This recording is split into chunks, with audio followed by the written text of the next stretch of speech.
Welcome to the NewsX Sunday Guardian Roundtable. This week we are going to be discussing the fallout of the surgical strike in Myanmar and also the impact on Modi's foreign policy as a whole. To do this with me, I have the very distinguished panel. I have Meera Shankar, former ambassador to the United States. She also has considerable experience in Southeast Asia. And I have Lieutenant General A.S. Kalkat. He's a former army commander. He's been the IPKF commander and he's currently Director Emeritus at the Center for Joint Warfare Studies. I have Ajay Shukla, Strategic Editor at the Business Standard. Mr. A.S. Dullat, he's been the former Chief of R&AW. He's also been a Special Director at the IB and was in Vajpayee's PMO advising him on Kashmir. Ajay, can I begin with you first? How do you make of the fallout of the Operation Myanmar? Should the government have gone tom-tomping the 56-inch chest, and should they have really gone public with the whole surgical strike? Well, Priya, it's a truism that foreign policy is driven by domestic policy, but when you actually have domestic policy at the forefront in a covert operation, you're putting the cart before the horse. This was an extremely well executed operation. It was a military success in all respects. The message that needed to be sent out to militant groups, which is that your erstwhile safe havens in Myanmar will no longer be available to you as safe havens, had been adequately sent out. Okay.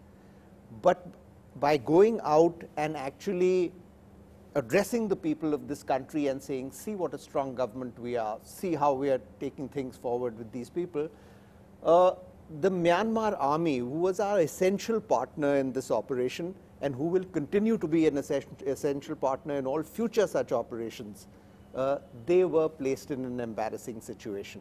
So that was where domestic policy should have been insulated from this operation. One didn't need to actually say that we went into Myanmar.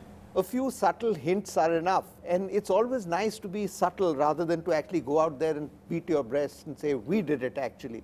So I think that it was badly handled. I just hope that this was the first time that the government had done it and they will learn from this and not make this mistake in future. Are you hopeful that the government would have learned from this? And is this the first time also? You know what happened when they shot the terror boat? Should they have tom-tommed that? But that's another argument.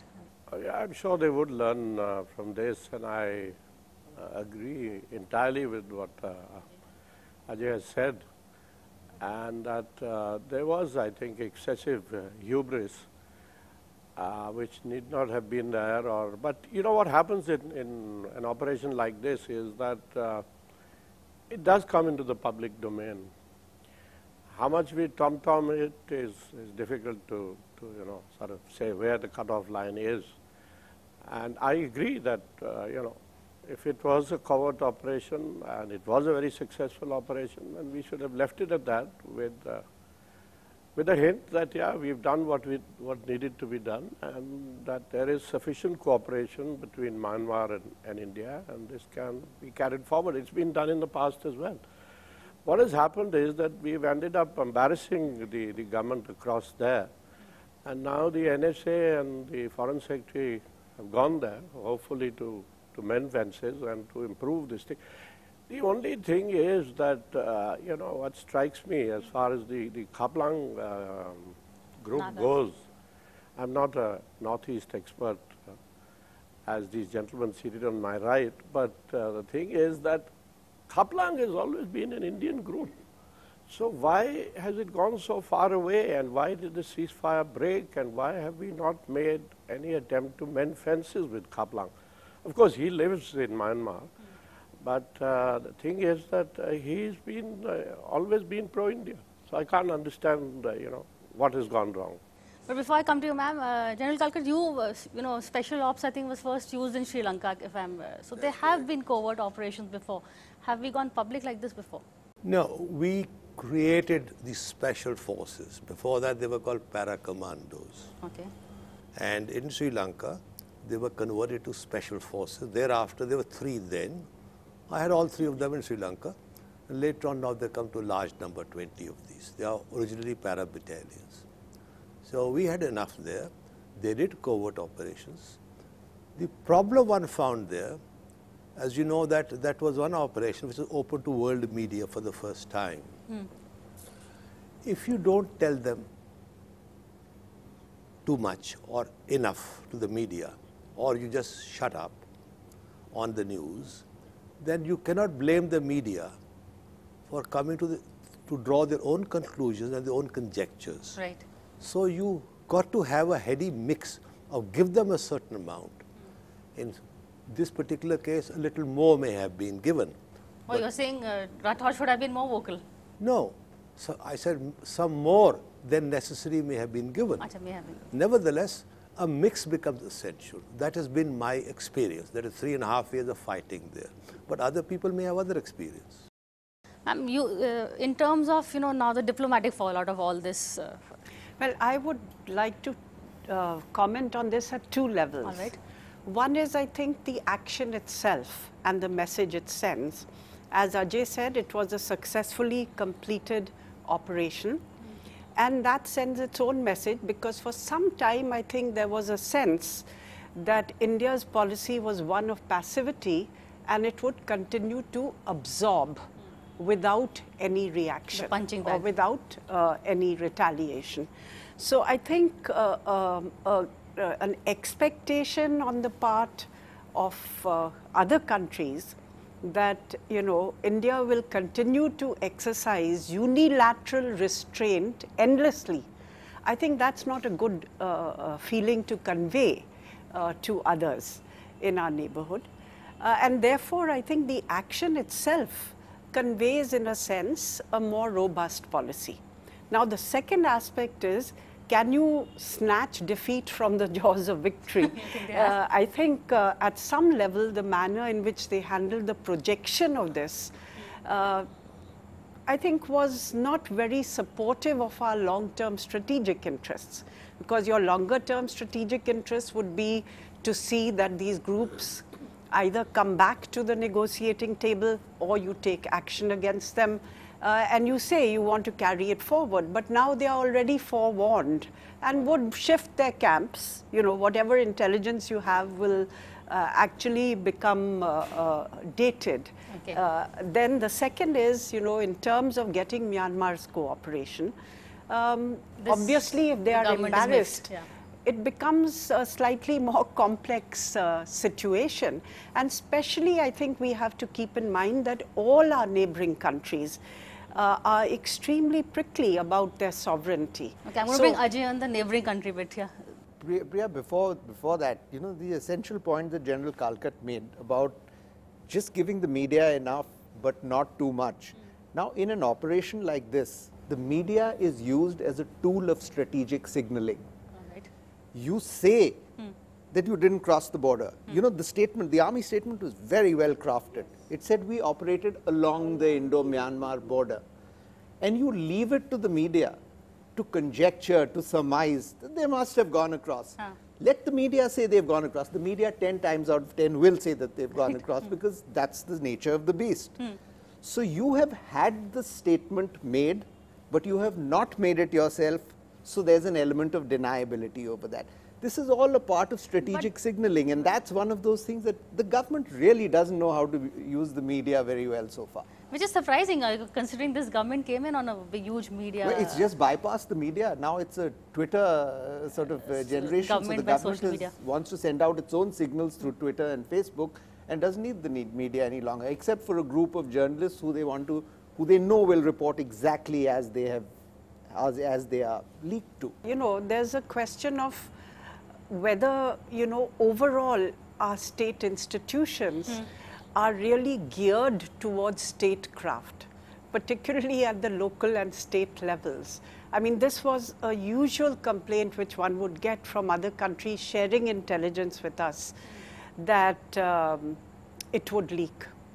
And the point is that that intelligence comes in, it is finally fed to the police station at the bottom, and there you will have the inspector who will puff his chest out and go on television saying, X country has warned us that there is this intelligence let me ask someone who's threat. been in the business of intelligence. No, let me put it like this. Whereas I agree with the ambassador that India cannot become a punching bag, but I think we needn't flex muscles or chest beyond our capabilities.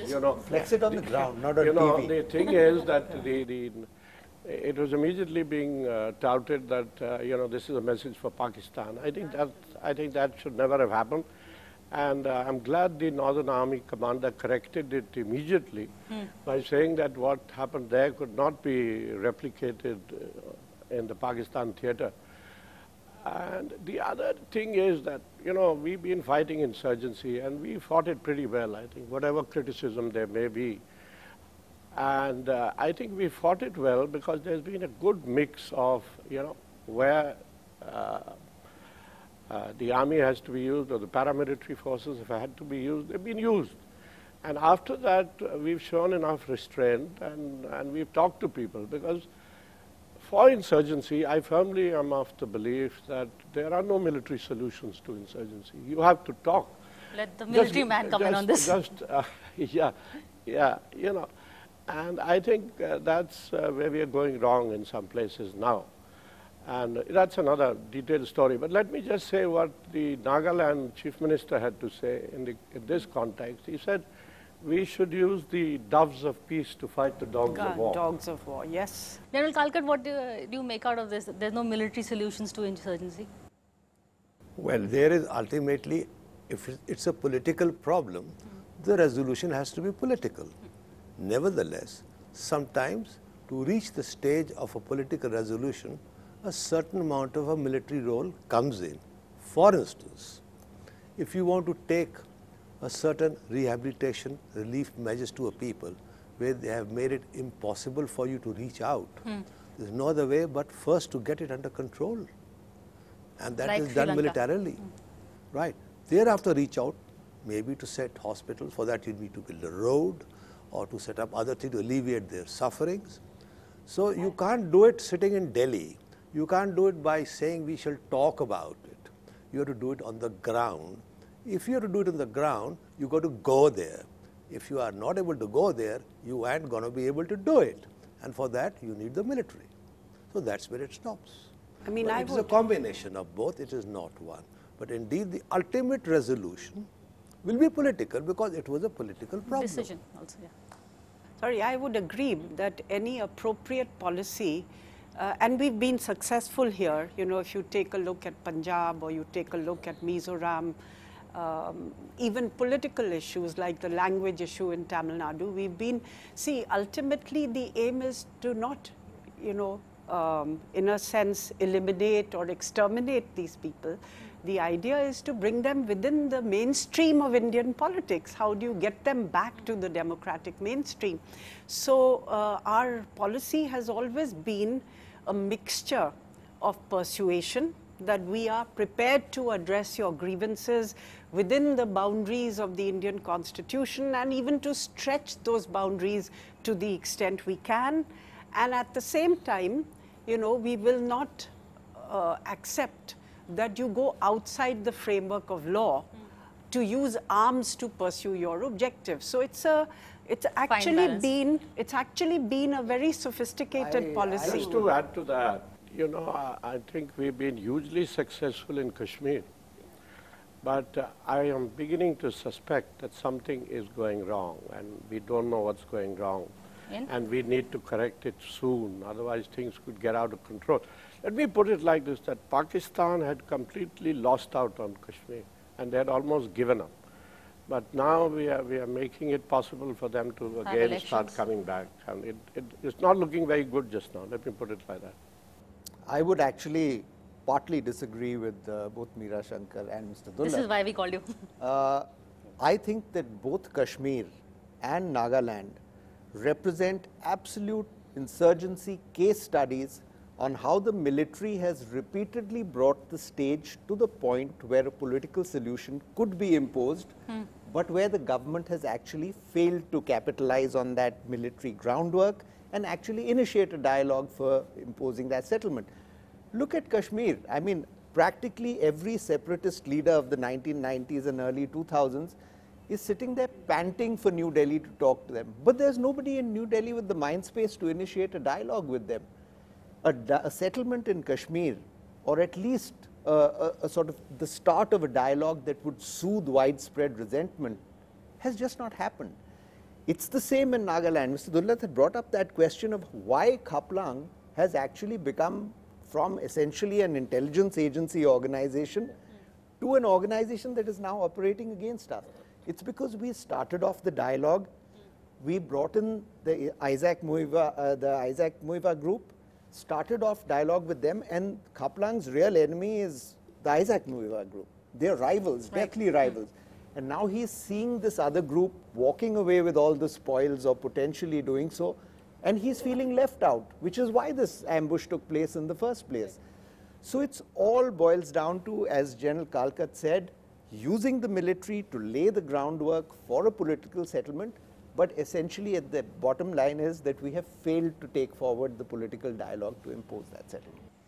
Well, we need to take a short break, but don't go away, because when we come back, we are going to be discussing the fallout of the Myanmar operation, the surgical strike, and should the politicians have gone so public with it.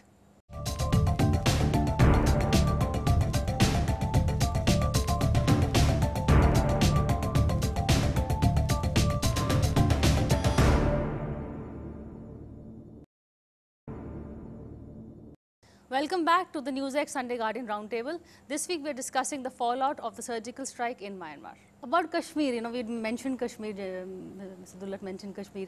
He's saying that he's worried something is wrong in Kashmir, going wrong over there. Well, I think that there is a political solution to be had, and I don't think very many people would disagree with that. But in any case, the repeated imposition of a military solution leads to movements like the current one you're seeing about remove AFSPA. Now, AFSPA, in fact, has little to do with the ground situation in Kashmir, because most of the public interface with the population takes place through the central paramilitary forces and the police organizations, who are not essentially directly covered by AFSPA. But AFSPA has become the signal as a result of too long a military interface with the thing. You cannot keep the military in a counterinsurgency mode for too long, not just for the public's sake, but also for the military's sake. Essentially, the military is getting diverted from its primary task, which is war fighting preparation. Okay, let me put it like this, that, may I? Yeah. That, the problem with all this jingoistic thing is that, coming to Kashmir, we have a coalition in Kashmir. I think it's a perfect coalition. It's a very imaginative coalition, although everybody says it's Strains credibility. unholy alliance. It may be, but that was the only alliance possible. Given that, poor Mufti is being, badgered and cornered and plastered and whatever. Poor Mufti, that's... Yeah, and now you're calling him a Pakistani. Now, if Mufti is a Pakistani, I mean, if Mufti, a former Union Home Minister, has to prove his Indianness, then what is left in Kashmir? Who is Indian then? No, but then certain actions of his have to be explained. For instance, him siding with the separatists. That kind of questions is when they are burning Indian flags under his chief ministership. He's the chief minister of a whole branch of people who want to secede. So he has to reflect that opinion in some way. He may not be so you agree with the poor Mufti? He may not be endorsing it, but he cannot pretend that the opinion does not exist. General, you want to comment? Well, as far as Kashmir is concerned, just this. I'm not an expert on it. My former was there a long time ago. That I think I'm optimistic we are on the right track. The right direction and the right approach has taken place. It's too early yet. The jury is out. But the question of application of military force, which was the issue on which it came about, we've had an experience, and I had experience for 2.5 years. You go to a war-torn area where there is no rule of law, the militants are controlling it, and you want to bring them democracy or self-governance, the first thing is to get that area under control. It costs a lot of lives. It took 1.5 and 1,200 lives to get that area under control so that the election could be held. And that was a thing which only the military could do. The politicians in the country, I'm talking about Sri Lanka and here, were just watching it. They couldn't do anything more. Once the election was made possible and held, then it moved to the military role is over. That is the politician's role. Correct. Ajay, we began, in the beginning when I said something, I noticed you raised your eyebrow at the terror boat incident. What did you make of the handling of that? I think that when the military operates, and especially as active a military as ours that has to cover 7,500 kilometers of coastline, a huge land border, there will be mistakes. There will inevitably be mistakes. But if one pretends that every mistake is actually a great military triumph, then you're making a mistake yourself.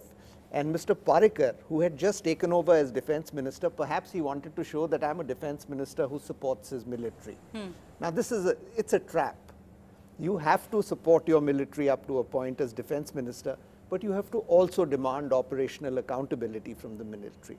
And when you have a clear example of some operation that goes wrong, I'm not talking specifically about the terror boat incident, I'm talking in broad terms.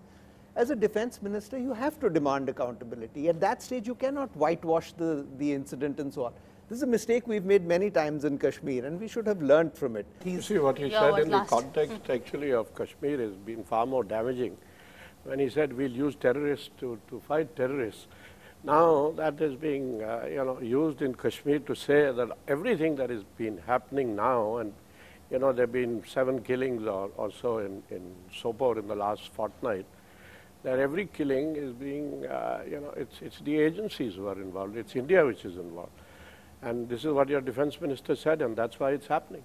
There are many valid criticisms of Mr. Antony as defense minister, but one thing he did very well was to keep quiet and just not say That's anything. all he did. He didn't do anything else. Final words It from you, works ma'am? sometimes. Well, I would say that, in statecraft, you always have to keep your strategic objective at the forefront. What is it that you want to achieve? And while, politics and getting some kind of political benefit may be part of it, it should always have a minor role compared to the larger strategic objective, because politics is of the day. Strategic objectives are for the long term. Final words from you? We'll give the Well, army I the think final the word. final word is this, that doesn't matter how you start it. The test of the policy is how it ends. And I think in the case of Myanmar, which was the subject for today's discussion here, the message has gone home loud and clear to everyone that India will respond. And I think the answer given by Mr. Rajvardhan Singh, only he went a little overboard. He said rightly, at the time and place of our choosing, he could have said, and the mode of our choosing also. And that's it. That's a message which better go across. And if the hat fits anyone, so be it. So be it. Well, that's all we have time for now. Thank you for watching this discussion. We'll see you again same time next week.